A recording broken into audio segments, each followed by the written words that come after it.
Okay, so checkering, putting a highlight in something is light upon dark, dark upon light. So you could see the highlight on the back of the mousse here is really bright. And behind it, it's really dark. And if you notice, I actually will have, and you guys haven't noticed this, but when I pop it out, you're going to go, you fake, you phony, you fraud. But this is checkering. Okay. Checkering was used back when Norman Rockwell was, and the illustrators for the magazine, so like Saturday Evening Post, those guys did a lot of checkering because it causes the picture to jump off the surface. Okay, it really pushes it out. If you don't do checkering, you don't weave your subject into your painting. And it's really crucial. And the more you do, the better it is. But right here we have light on the mousse, and the light goes all the way down to here. If you notice, if you come up here, the background is dark. So I have light upon dark, dark upon light. So I have that. And if you actually follow along, I wanted all of this to be lit up. So I actually have a halo of dark in the background that's actually the trees and the bushes that literally almost follows the hairline in here. None of you actually pointed it out. But it causes the mousse to pop more. Okay? So that's light on the object, dark on the background. If we look down here, you notice that the mousse here turns dark, and I purposely bring the light. Yeah, so this is really bright and this is dark. Now, with checkering, what you want to do is you got to go like a checkerboard. The more involved you get this, the more it stitches back and forth. So if we follow the light on the nose of the mousse, the light's on the nose of the mousse, and then as it turns, as an object turns, it's going to get a different light. And as that mousse's nose turns, the background that was dark before now turns light in front of the mousse, and the front of the nose of the mousse is going dark. Okay, so the mousse's nose goes from light to dark, and the background is going from dark to light. And that goes all the way around here, and see if there's something more complicated. What you'd want to do is like right here where the mousse's nose gets light down at the bottom, the background actually gets darker. So right in here, there's like a halo mist out here, and then it gets dark because that highlight is there. So the front of the mousse's nose is popped in, and then as this tucks under and gets dark, the background gets light again. And you go through all the way, everything in the painting you'll see as you look through is all based on that. The more you go from light to dark, dark to light on one line, the more the image is stitched in. If you don't do that, it looks like you've cut your image out and pasted it onto wallpaper. So you want to kind of practice that. And I do it really a lot. It's very complicated. Where it gets really bright in here, you'll see where my darkest points are. And where it's dark, like even the back of the horn here, where the highlight is, I have a back of the horn, I make the background lighter, just a bit to pop that out. But I purposely made that darker to get that lighter. And it's all just these games. So like right here, see where the horn goes up? The horn is lit right in the saddle there. It's like it's lit right there. But as that light goes up to hit that other horn there, I wanted the light in the background of the horn to be one of the center focal points. So I purposely turned that light into a shadow, and as it goes in front of that highlight, I have a really dark thing, so I've checkered that. Had I carried the light all the way up, the effect wouldn't be so prominent. So where this horn goes in front of the light, it gets dark. And once I pass, and you can see it right here, it's like a checkerboard. Once I pass that spot where my highlight is, the horn gets light again. It's almost like I stopped the light on the horn just where the highlight is and back. And you can see it's really kind of complex. But if you don't do that, your paintings won't be as powerful as they can be. What do I do this week to get better? Practice. There's no secret. And don't do any exercises. That's a waste of time. There's just so much information that I'm not trying to remember everything. Then you sign up for coaching. Be one of my coaches on the phone. You practice. You go to my workshops. You go to other people's workshops. YouTube. You watch a lot of YouTube. But the problem with YouTube is that one artist will say, never do this, and the other artist will say the exact opposite. You're you. Oh, my YouTube. Yes, go to my YouTube station. Because a lot of this stuff is repeated, and then practice. And then sign up for my coaching. I don't know why you're worried about that. Lisa will tell you, coaching's awesome. It's so much fun. You get You drink afterwards. no. Don't focus and don't do. Just paint. Just practice painting. No. The thing is, if you practice things, you don't work as hard on practicing. You can sit and practice the piano all you want. You will never hone your skill to what it's like to be a concert pianist until you sit in front of 1,000 people. Then all of a sudden, your practice, everything has to happen. And in painting, everything has to happen all the time. Practice like, oh, well, kind of, sort of. I've never seen anybody really practice hard. You know, just paint. And plan every painting to be the best. Don't paint on cheap products to begin with. Don't paint on cheap canvases. And never say, oh, well, this is just a practice. It doesn't count. Because you won't try hard enough. Everything counts. Get serious. Be an artist. You said you wanted to be one. Now is a good time to be at. Okay. Well, this is the same thing with checkering, because what I had was a dark and a dark. So what I did was I actually took the light color and backlit this to make the edge of the mountain come up, because it wasn't coming up off the surface. You paint what you see. That's our thing. That's how you learn to see what's out there. And then you paint what you see. What you see. We talked about that yesterday. The light pops in, pops out, goes away. Now you're ready to get to the area of where the light is. You remember that there was a bright light there, but it's no longer there. Do you paint what you see, or do you paint what you saw? And what you saw is you choose that, but it's still in context to what you see. What Georgia O'Keeffe did, even at the very beginning. She looked at an iris, right? And, especially if you're young and you're kind of like in that virile kind of part of your life, and you kind of are adopting some of your inner feelings and stuff, and you go, wow, it just kind of looks like something that's very familiar. And you just kind of play around with that. The viewer is going to start feeling that. And she always claimed that, no, it's not, doesn't have any kind of sexual thing to it. But the thing is, it kind of does, because how can a young, vibrant, vivacious artist woman in New York City sleeping with a gallery owner, and caught up in that world isn't, hyper at that young age, And so it has kind of that feeling. And she might have said, no, I never intended it to be, but it's in her paintings because it's in her. And people read that, because sex sells. People relate to sex, and they look at it and they go, yeah, I'm feeling that too. Is that part of that subliminal thing? Yeah, that's why people use, we're all kind of here basically as humans to produce more humans. Animals do the same thing. It's like this kind of, and we try to control that. But the thing is, it's still part of our beings. And so when we tap into that, if you do a Ferrari and you have it the shape of a woman, edges and curves, it's going to appeal to men. Women would rather drive something a little bit more manly, something a little bit more like. How old are you? I'm 62. 62. Well, do you know Robert Bateman? Yes. Okay. He started when he was 56. He quit his school teaching and started doing wildlife painting. So yeah, you could make it, and you'll live longer. Robert Bateman's really old now, and he's really healthy because he's an artist. He's happy. So how long? nobody in my classes ever die. They linger around a long time, and some people wish they would die. But the thing is, I have been teaching 40 years, and I've been teaching 40 years to people who are what you classify senior. So I've been teaching seniors for 40 years, and most of those people are still alive. It's really uncanny. So if you come to my workshops, you will live forever.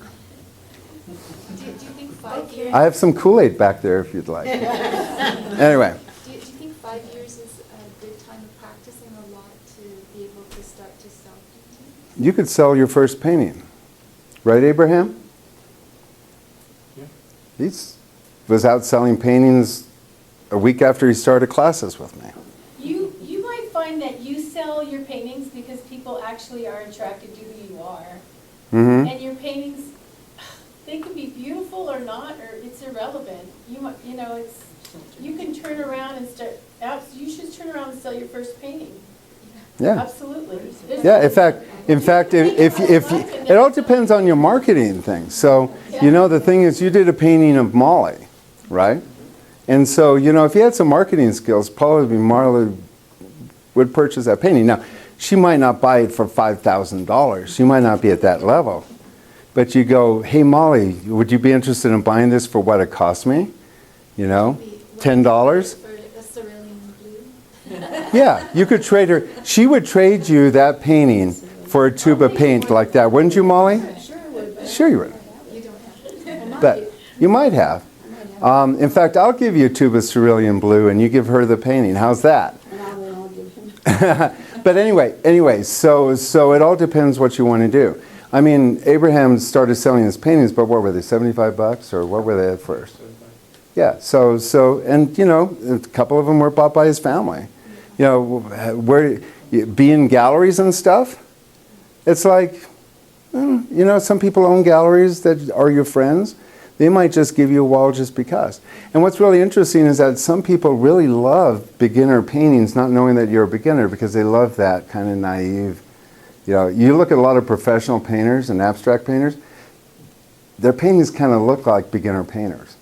You know, it's like, oh, I have a kid that could paint that. Well, yeah, then sell it. You know, so it's who knows. But anyway, yeah, you can. But you need some coaching. Anyway, okay, so with greens, it's best to always have a yellow and a blue. Okay, so that's basically greens. And then greens are best if you break them up into a highlight, mother color, and shadow. So the mother color of a green could be any variation of blue and yellow.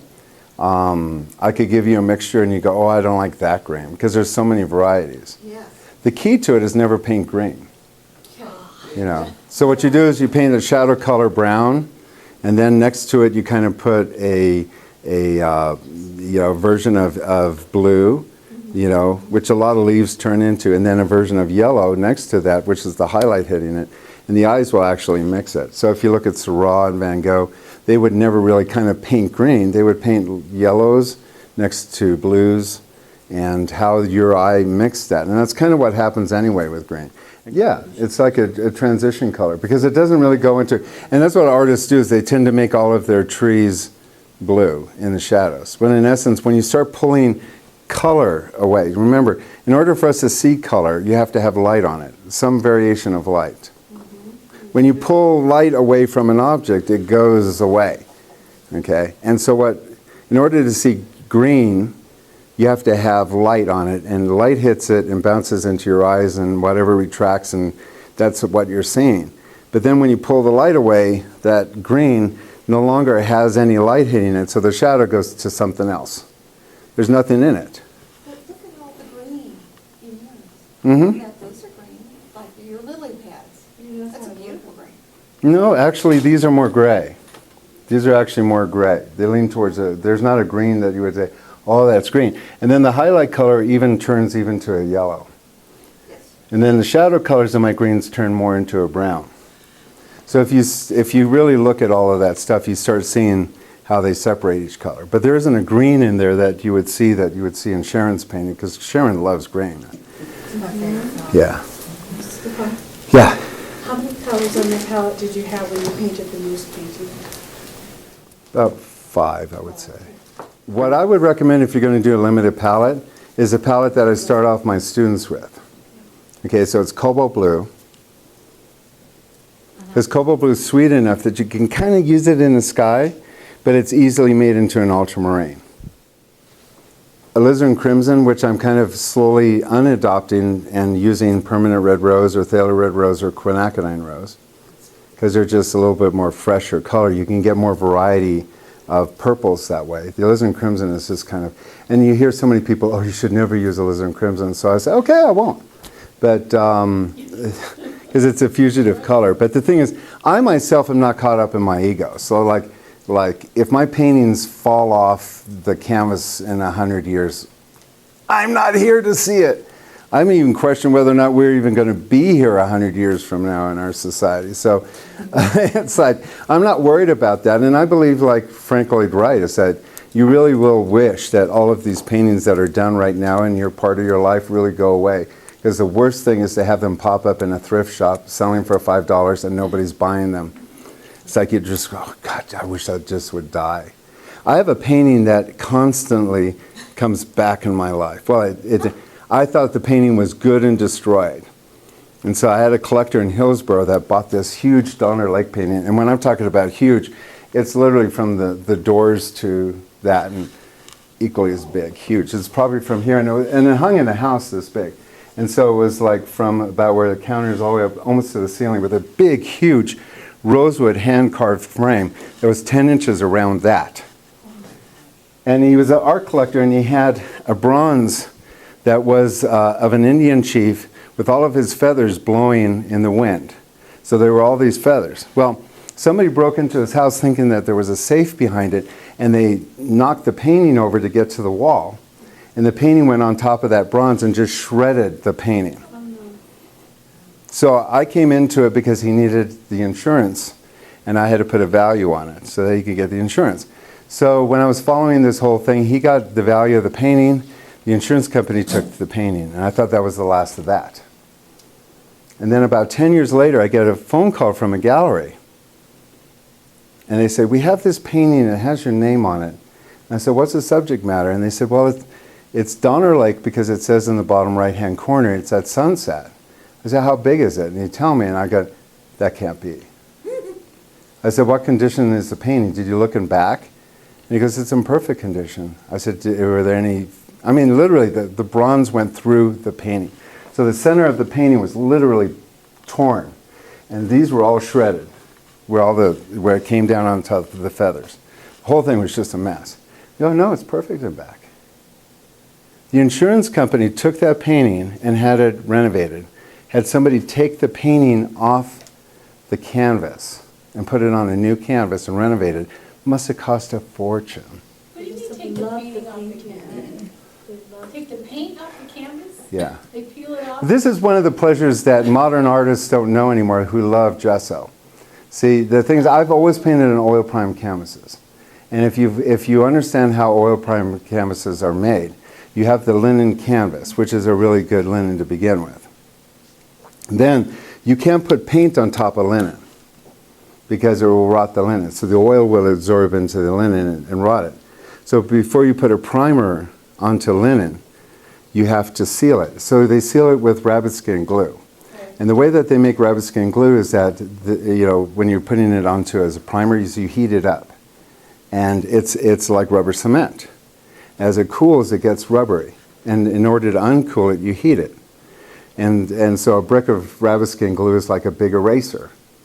So you melt it down, and then you coat your canvas with that. It dries very quickly, and it becomes a rubbery seal, because canvases go back and forth and up and down. And then they start putting the layers of, well, not gesso, oil prime. But you can put gesso on it. The thing is, if you're using gesso, you don't need to go through that process because the gesso on top of canvas dries so quickly, it doesn't absorb into the canvas, and then you can.